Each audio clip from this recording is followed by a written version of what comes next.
that, so let's do business continuity. We'll look at the role of business continuity. Most importantly, you got business impact analysis or assessments, business continuity plans in themselves, backup alternatives, easy points in there, testing the plan, easy points there. So, what's the difference between business continuity and disaster recovery? During the titles. Business continuity means that you continue to operate. Disaster recovery means that you recover from an event. Yeah, one's continuing in the event of bad stuff happening. One means, well, really bad stuff happened and you got to recover. So, which one? If I say 3 employees decide to walk out and basically your whole IT department walks out, is that disaster recovery or business continuity? Business continuity. If your That depends on what they building take burns with to the them. ground. Disaster recovery. Right. Although a good disaster recovery plan should have elements of business continuity. Right. They're almost one and the same in a sense. So. Disaster recovery plan. The purpose is to deal with the disaster. So a disaster has to happen, or what you have to deem as a disaster. That way you can ensure the information is protected and not compromised. So your IAC triad, once again, make sure that people are safe. Just in case it doesn't come up later, that is the number one priority, is the safety of the people. Circle that, worth 1 free point. Safety of the people. You can replace computers, you cannot replace people. Yeah. So it says the role of BCP, but we're talking about DRP. Whoa. The very last bullet, both are handled under business continuity. Both business continuity and disaster recovery are handled under the big picture of business continuity. So now we just look at the disaster recovery plan. Make sure everything is protected in terms of the IAC triad, people are safe, and your business ultimately can continue to function. While business continuity planning, this is more of a short term. Keeps you operational. You might have to move, you might have to relocate, you might have to consolidate departments, things like that. Make sure that you can still interface with customers and shareholders and partners in the event that something else is happening. So business continuity should be a part of the security plan. Helps verify confidentiality, integrity, and availability during a disaster or during something major. Would you like 1 free practice discussion? Yeah. You need to have upper management support and approval. You have to have a cheerleader pioneering this, championing this. Otherwise, the plan is less likely to be supported. And if I say, hey, this is really, really important, you guys are going to be like, hey, who cares? But if I am now like the CEO of the company and I say, hey, this is really, really important, I'm more inclined to actually listen to that person, as opposed to just, hey, some other person in your company. So, all right, so let's get into some of the meat of this. You're going to have a business impact analysis. You have to analyze the impact to the business. So there's 2 major types. Would you like some easy points? Yeah. Be able to identify man-made scenarios or natural disasters. So if I say hurricane, you say Natural. If I say terrorism, you say Handmade. If I say fire, you say Natural. It depends. Right. So you do a risk assessment and analysis, that what we did on day 1, to determine the impact to the business. What are your threats out there, and are you vulnerable, and how likely are they to occur? And next slide. So here are some business functions. Each business is going to be slightly different, but you have IT networking support, accounting, payroll, ordering, maybe producing something. So is research and development, would that be considered a critical business function? No. It depends on the It business. depends. What if your whole purpose of the business is, Research and development. R&D? Then that's a pretty critical function. But if that's not your primary objective, then maybe you can go without it for a week or a month or a year. Who knows? But you don't want to lose it. You don't want to lose the confidentiality track. Yeah, you still can't. You still got to protect the triad. Yeah. So you got to consider what loss is. Back to asset value times exposure factor equals single loss expectancy. So some of these things you can measure easily, other things you can't. Remember, we've got the impact of low, medium, high, or qualitative, or we can put a number to it, quantitative. So let's play a game. Let's play the quantitative versus qualitative game. Can you measure the loss in reputation and public confidence? Nope. So it'd be qualitative. You can yes, and you can actually, and a lot of companies assign a number to that, but Yeah, it is a Low, qualitative. medium, high is a 1, 2, 3. Right. Yeah. It is qualitative. Right. A loss in profits. A little bit more qualitative. I'm sorry, quantitative. Quantitative, yeah. Quantitative, right? Because you can measure it. Loss in competitive advantage. All depends, I guess, on how you're measuring advantage, but qualitative, right? Yeah. Increase in operational expenses. You can measure that. Right. Or let's play a different game, right? Let's do the BP oil spill. Did they have a loss in reputation? Yes. Yes. Did they have a loss in profits? Yes. Slightly. Did they have a loss in a competitive advantage? Yes. Slightly, because now they got to deal with a disaster. Well, not only that, but they've locked out of future drilling stuff. Possibly, right, yeah. Did you think they had an increase in operational expenses? Oh, Yes. yeah, definitely. Yeah. Do you think they had violations of contract and people suing them? Yes. Yep. Probably. Loss of revenue, loss in productivity, or perhaps even delayed income, sure. So you've got independencies. Since the organization is a complex entity, the business impact assessment needs to consider that the threats identified can actually impact one or more functional areas of the organization. So your countermeasures should reduce those negative impacts. It's pretty straightforward, right? So planning for business continuity. Got to have upper management support, we know that. But during your risk analysis, you're going to identify all of the possible outcomes, the consequences for, taking action or not taking action, and what the costs could be for each risk to each asset. Who is, keyword alert, ultimately responsible, and keyword alert, Management. there you go. Who is liable? Management. All right, upper management. Ultimately responsible and liable. So your policies or goals of the plan need to be determined by upper management. They're the ones with their responsible. They're responsible. So, just like any other plan that you probably work with, so you're going to have a goal. Probably going to create a team around it called a business continuity team. Who's going to determine how each part of the organization or each functional area is going to interact with each other functional area. What does the plan cover? What is the critical business function? What support you're going to have? Determining the likelihood of disasters. How are you going to strategically plan around those? And of course, testing, updating, testing, and updating. Big picture stuff, though, right? So, the role of goals. You gotta know where you're going.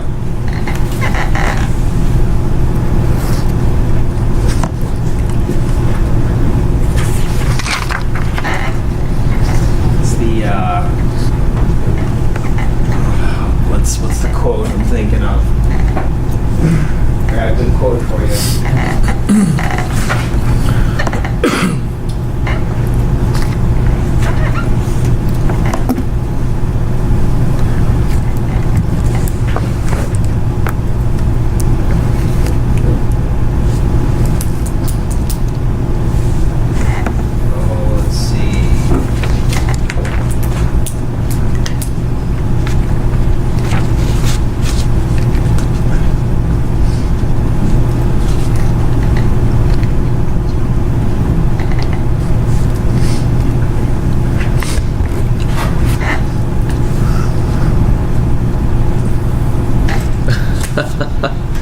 You got a quote from Yep. from Alice in Wonderland. All right, here's the quote. "Oh, no, no. I was just wondering if you could help me find my way," says Alice. The cat says, "Well, that depends on where you want to go." And Alice says, "Well, it really doesn't matter And then the cat replies, well, then it really doesn't matter which way you go. If you don't know your direction, it really doesn't matter which way you go. So you can actually learn something from Alice in Wonderland and the Mad Hatter. You've got to know where you're going if you want to actually get there. Otherwise, it does not matter which way you go. So that's why we have goals, to determine where we need to go. Because they assist in the development of this plan. You got to find out who's responsible / accountable, who has authority and who doesn't. CEOs do. What are the priorities determined by the mission? And of course, testing, deploying it, testing it, deploying it, testing it. So you got to create a team. You got to basically create a business continuity committee or team. If you try to go get volunteers from this, likely nobody will say, "Oh, I want to do that. I'll get on that team." So they should be appointed. And in my opinion, you should have a primary, a secondary, and an alternative on a rotating schedule. Otherwise, it breaks down. If you just have the primary, then the primary does it, and then the secondary and alternative, they just let the primary do everything.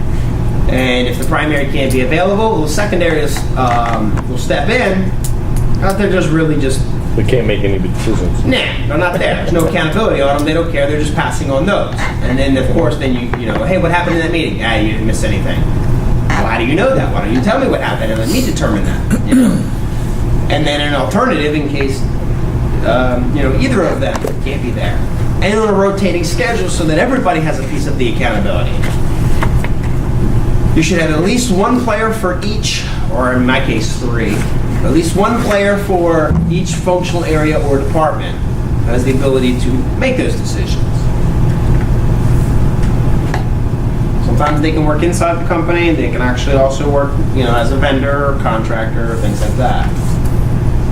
So the responsibilities of this team is to perform a business impact analysis per functional area, per resource, per asset. If you prioritize your business processes, then if you do have a disaster, you'll actually be able to operate during and after. This may include assigning tasks to people and or teams. There also may be legal requirements. There could be a federal regulation that says, hey, you're going to do this. And communication is always going to be key. And I've noticed myself that tends to break down really, really quick. Especially during a disaster. Who do we call? Somebody say Ghostbusters. They're all thinking it. You were thinking it, weren't you? I just watched that this morning. All right. So planning elements need to be fully integrated into the entire organization, not just one department responsible. So everybody has a piece of the responsibility, but for management is ultimately accountable. You may have an organizational plan, and then each departmental plan. So make sure you capture that in bullet 2. You can have an organizational plan as for the organization, what's the organization going to do, but then you can modify that per functional area or department.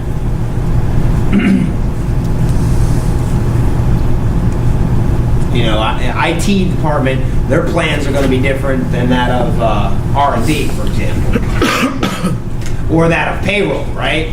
Like, how long can you live without payroll? Depends on what time of the month it is. It depends, right? Everybody wants to put that as a critical resource, but if you get paid once a month, then it's not so critical. Somebody were talking about that continuing resolution or whatever impacting pay for military people. Yeah. Yeah, some people have a backup plan of we'll just write manual checks.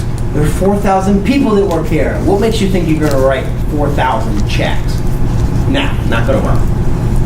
I can see Bruce Allen writing 20,000 checks. Yeah. That'd be exciting. And with a lawsuit for carpal tunnel. All right, so areas of the plan. You're going to have goals, priorities. You're going to identify risks. Then you can also break the plan further down into what's going to happen to the end users, what's your backup alternatives, how are you going to recover, and also restore. So big picture stuff here. Continuity plan is oftentimes broken down into 6 steps. I'd rather have numbers than bullets myself, but it's okay. Identify the critical business functions. We always start with our assets. Then identify the resources and the systems and the requirements and the dependencies to support those critical functions. Then you can do a likelihood of a potential disaster. And once you understand that, then you can start planning strategies to get around it. So what happens if we get a fire versus a flood versus an earthquake versus terrorism versus et cetera, et cetera, et cetera. And then you always rinse and repeat, which I call testing, maintenance and testing, maintenance and testing, maintenance and testing, rinse and repeat. Questions? Going through that? Going through stuff? No, it's just maintenance testing is the part that never happened.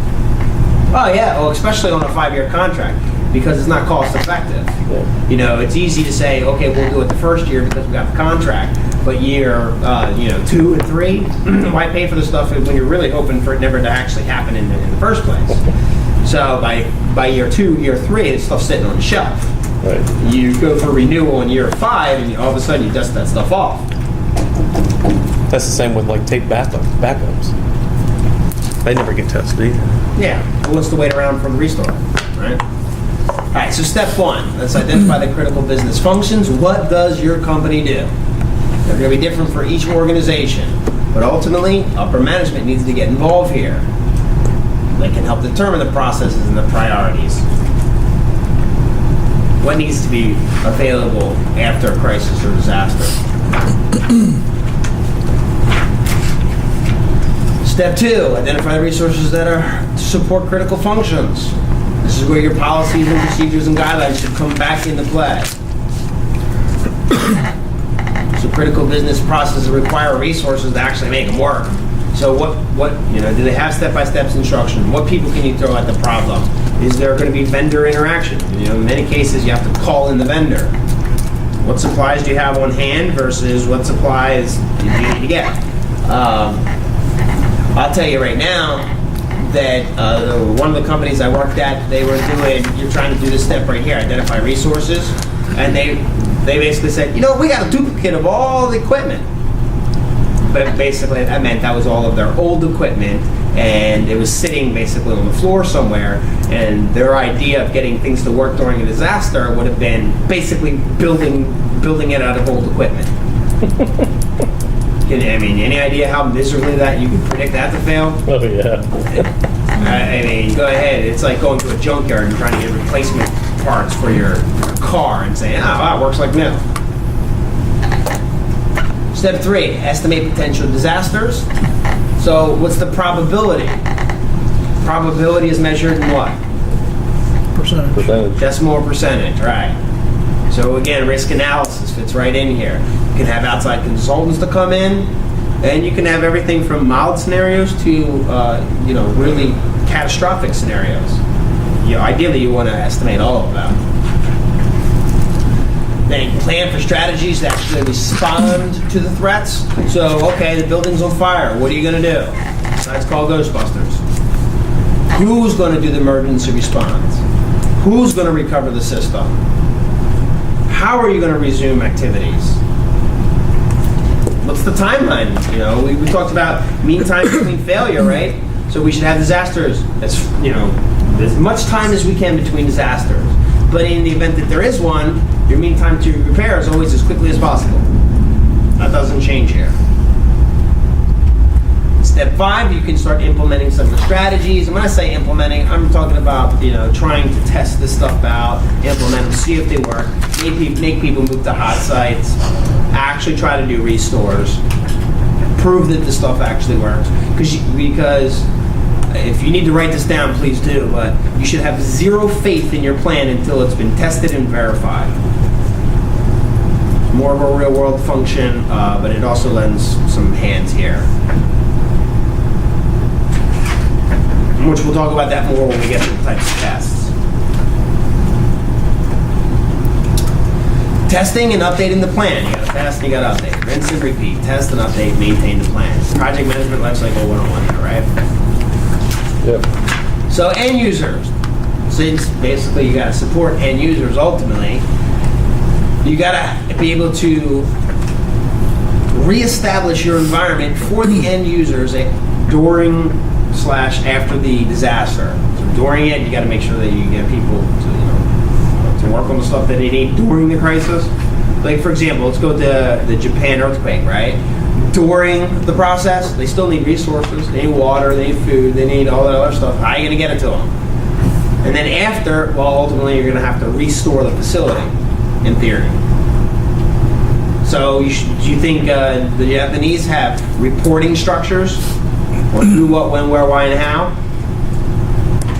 Yeah. It's pretty evident. I think they're doing an amazing job with what they have to work with, which is basically almost nothing. And it took them days to even be able to get in, helicopters and things like that, resources, food, and that the most amazing thing about the Japan scenario, as of my opinion right now, is as they're doing all of this, some of them they have lost loved ones. And they can't even go take care of that. They're here with the disaster for the greater good of the country. I mean, that's extremely honorable and noble. Yeah. There's no, I got to deal with a family problem. They can suppress that for the sake of if I don't get this together, if I'm one of the few qualified people, the whole country could go up. Nuclear wise, contaminated. All right. So you should look at backup alternatives. You should have backups for backups for backups. They can be hardware-oriented, software-oriented. You can have multiple copies of your data out there. You maybe even have backup personnel. Again, primary, secondary, and alternative works pretty well. And then, of course, off-site facilities. So let's look at, we'll look at those in a few seconds. So basically, you got non-disaster. This is basically your standard help desk calls. It can be a little bit more severe than that, but it's non-disastrous. In other words, your building is still standing and nothing's burned to the ground. Then you have disasters, which is a disaster. Your building is on fire, or a catastrophe, like 9/11. Any questions about these? Pretty straightforward. You should be able to in the scenario-based question, you should be able to identify each of these scenarios. Are they a scenario speaking to non-disasters, disasters, or catastrophes? That way you have a point of reference. Of course, whether it's a disaster or a non-disaster kind of depends on Your criteria of calling it a disaster. kind of viewpoint, right? So, Well, right. Like, let's take Centers for Disease Control. They're going to have metrics for when they call it a pandemic versus when it's a virus outbreak. They have Right. conditions for that. right. And that's very important. You got to have those conditions ahead of time so that you know when what to do when you meet like threat level 1, 2, 3, 4, and 5. Your plan's going to differ slightly depending on the threat level. All right, you guys want some easy points? You got hot sites, warm sites, and cold sites. Hot, warm, and cold. Yep. Hot runs about 85 to 95 degrees. Warm is about 60. No, I'm sorry, that's the other type. Hot sites, basically fully functional, ready to go within minutes to hours. Warm site, ready to go between hours and days. Cold sites, days to weeks.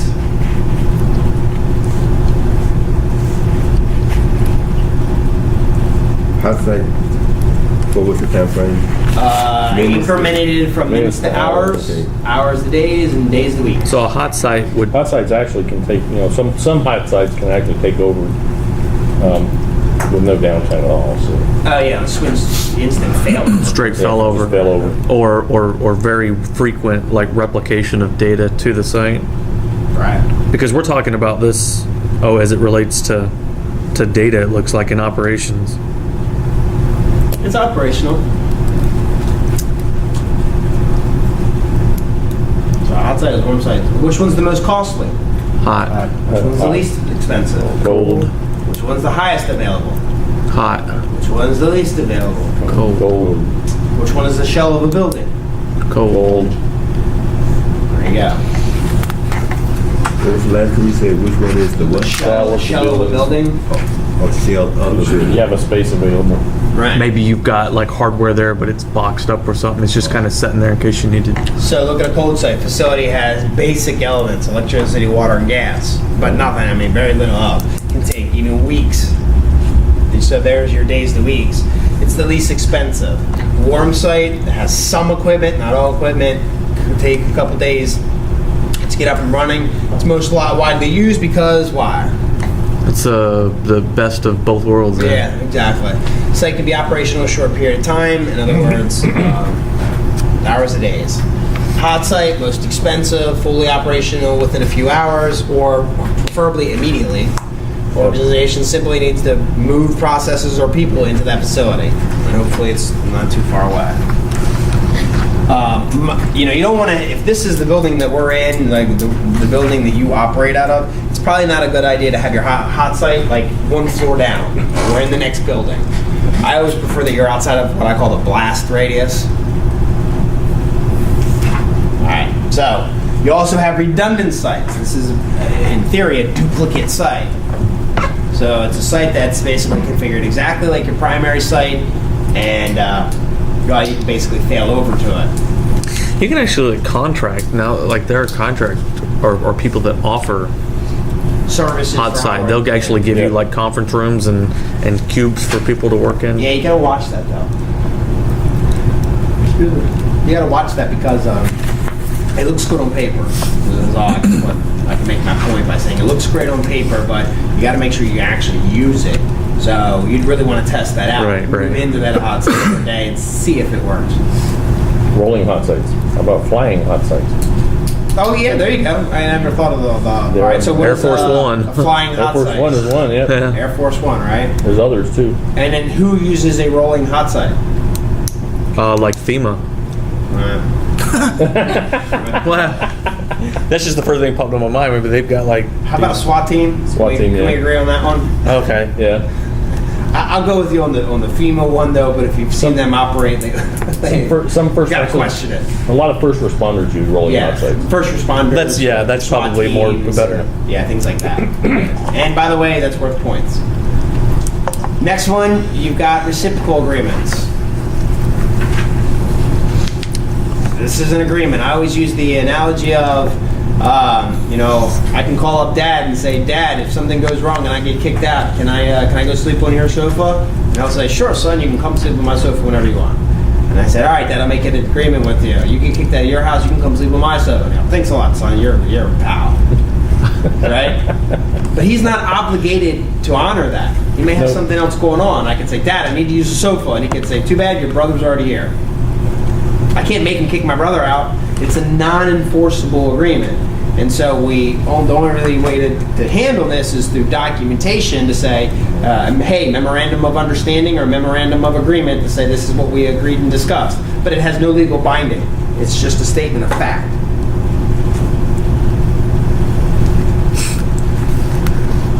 So it's non-binding in that sense. Where the other ones are binding because you're paying for them.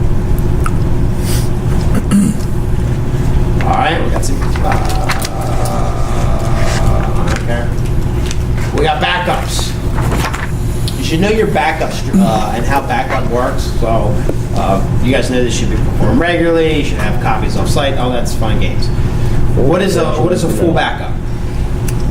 Backs up everything. Complete of everything. Yeah. Right? And when you do this, you also resets the archive bit. Write that down. Resets the archive bit. Resets the archive bit. A differential takes all of the changes from the last full. So it does not reset the archive bit.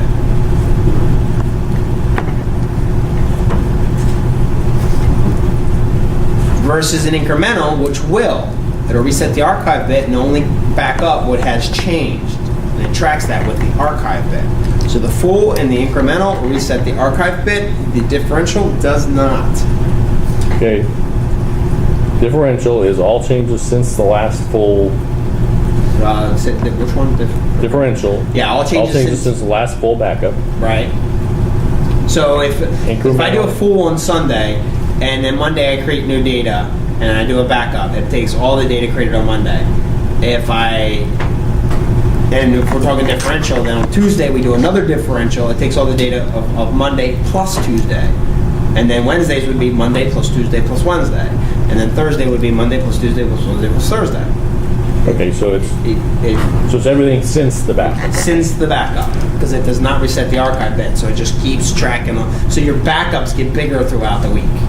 But, and we'll probably So cover this in subsequent slides. Incremental picks up everything that was changed since the last Incremental since the backup. last incremental backup. Right. Right. So it resets the archive bit each time you do it. Right, so let's say Monday you create a gig of data, Tuesday you create 2 gigs, and Wednesday you create 3 gigs.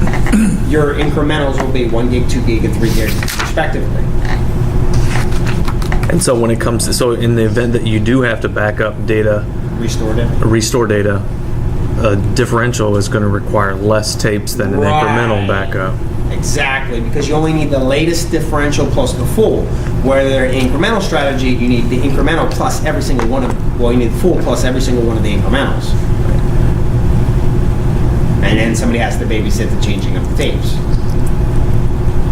You know, how long does it take to restore, several terabytes of data? A couple of minutes, yeah. Depends on if you're doing like, yeah. I mean, the people are really starting to move away from tape backups and Sans. to, yeah, exactly. Yeah. Disc backup, yeah. Alright? So you can do software backups, but now's a good time to talk about electronic vaulting and remote journaling. Think about, here's how I want you to think about these guys right here. There's keywords that you can use though. Vault. If you were to take money to a bank, your bank, are you going to take them $1 and say, I'd like to put this $1 in the vault? I would, but maybe you guys won't. But if you had a whole bunch of dollars or currency or money, you would say, okay, well, we got a whole lot here. We better put it in secure storage. Let's move it to the vault. So your keyword here is bulk data.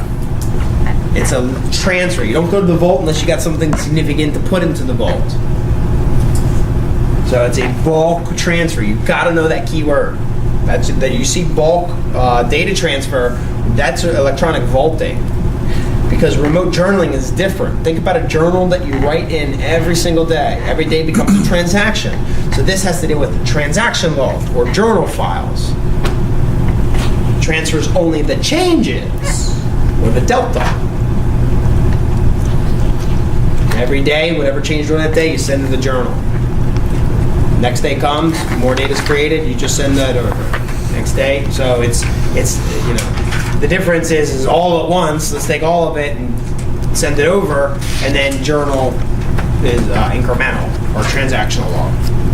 And you could use combinations of both of these. You could do an electronic vault, back up all your data at once, and then remote journal from that point on, which is just your changes. And what do they call it, like Iron Mountain? You ever heard of those? Yeah. They make nuclear bomb shelters create data vaults for some reason. Yeah, for some reason. Nuclear. It's nuclear. Alright, so organizations will often keep their data stored off-site. Hey, great idea. But you got to choose the right site. Like the trunk of your car. Is that a great idea? Take your data home, put it in the fridge, keep it safe, hidden. Yeah. Trunk your car, that would be a bad idea. Especially during summertime. Right? So you got to answer all of these questions. So let's kind of go through and maybe talk about 2 or 3 of them. Maybe they're all self-explanatory. I don't know. You guys tell me. These are all the site considerations. Got them? Yeah. Should document. Any questions about that? Keep your plan up to date, latest to greatest. I prefer to actually make it part of change control in the change control board, so that way as the changes are coming across, you have a procedure that says, okay, let's update the business continuity, data recovery plans, etc., etc. Although trying to actually get that to production is like, a theory. In theory, it's a great idea. Getting it to work and people to account for that's a lot harder. Everybody knows we should be doing this stuff. There are a few companies who are willing to spend the money. Right, and so since now your lives are on the line, and you guys, Let's do a show of hands. Raise your hand if you think the economy is getting better or worse. Raise your hand if you think it's getting better. All right, you're alone on that one. Raise your hand if you think it's getting worse. That would be a 9-to-1 ratio. So prepare. If the trend is telling you that things are potentially getting worse, you guys really need to take these plans home and apply them to your life. What are your assets? Is a car your asset? No. What are you going to do without it? What are you going to do without fuel? It's a liability. What about electricity? Is electricity an outlet? An asset? Well, you better figure out an alternative. You have the ability to make clean water at your house? You better think of an alternative. Actually, my car's paid for. Beer. Huh? Beer. I can only have so many cases of beer. I'm coming to your house. You need to be able to recycle toilet water into drinkable water. Oh, yeah? Yeah, you can. All of Yeah. personal property tax. Toilet water is in many cases a very clean place to get it, as opposed to like if you're in a flood Katrina, the toilets were the cleanest water around. What do you think they use on the shuttle? They use they recycle the Yeah. waste. Yeah. Yeah, and you can boil it and let the steam condense and everything else. There's several ways to make it. Or camping wise, you can get camping gear that'll distill water. No, not distill water, And then but it's purified water. purify water. Are you a survivalist? I'm a survivalist. Yeah. He's a Y2K, I can't You don't imagine. have to be a his house look survivalist. like All you have to do is be Y2K. somebody who's Look, I plan for the worst and hope for the best. You know, while you guys might be all of a sudden run out of gas and electricity, you guys are gonna freak out. I'm gonna be selling squirrels on the corner for 3 for $10. I'm gonna be living good, man. Selling squirrels. That's right. Because he's got a gun and you can go out and shoot squirrels with. That's right. You know how to squirrel? And plenty of ammo. Bring your own BB gun. That's all I gotta say. You want the squirrels with shot or without shot? Right. Yeah, right. I want a 22. I make this squirrel joke because in Washington D.C. that's the only wildlife you got there. So we got plenty of squirrels and birds. And, That's right. I'm going to be the guy barbecuing. Don't ask what it is. But nonetheless, I'll be barbecuing. We can get deer around Plan to fail or you fail to plan. One or the other. Failure to plan is planning to fail. All right. So you got to have a restoration team. Depending on the size of the organization, it could be one person or it could be 50 people. Who knows? One at the primary site, one at the secondary site. Good idea. Any questions? All right. You've got to test these plans. You should have no faith in the plan until it's tested. How long are you going to do it? Time and duration. How long is it going to take? Right? Why do we do fire drills? So we know what to It's a do. plan. Share. Right. Take a break from Training and work. testing. For some of us, that means take a break from work. Would you like some super easy points? Yes. Yes, of course. You got to know the types of tests. If you do, good for you. So you got a checklist test. This is where we sit down at the table, we come up with a bunch of ideas, we write them down on paper, and we check them off. So it's great for a paper-based exercise, works pretty well. But eventually you're going to have to get off of your assets, and you're going to have to walk around and go basically step by step. That is a structured walkthrough. So in theory on paper you could say, well, hey, we need X. During the structured walkthrough, you could say, well, hey, X isn't here. Okay, well, let's make sure X is there. You could learn from the experience. You could have a simulation test if you want. You could just pull the plug and see what happens. Turn the power off to the data center and see how they run. See how they run. Right? Oh, that's not a simulation. Not a simulation. All right, that'll be a full interruption test. You're right. Yes. So what is a simulation test? Simulation test is when you have an alternate environment, you can pull the plug off. Right. And so you simulate the outage. Not Or you look considered inside- or you intrusive. look at your DBA and you say you just lost power. What are you going to do? Right. Simulate it. You don't actually pull the car, but you simulate pulling the car. And then parallel test is a test at an alternative facility. So you want to do an upgrade, go to the alternative facility and do your upgrade. Lockheed Martin used to make us do a handful of that. And especially with change control stuff, they're like, go do this over here. And you're like, I just want to do the change, man. Like, come here, just do the change. No, we need to test our recovery plans. Back out plan. And so it adds time to your change. Then full interruption test. There you go. Pull the cord. See what you got. And then you may realize you may need specialized training like incident handling, disaster recovery, specialized recovery. You guys ever heard of the Disaster Recovery Institute? They have disaster recovery certificates. You can actually get certified in disaster recovery now, or incident response.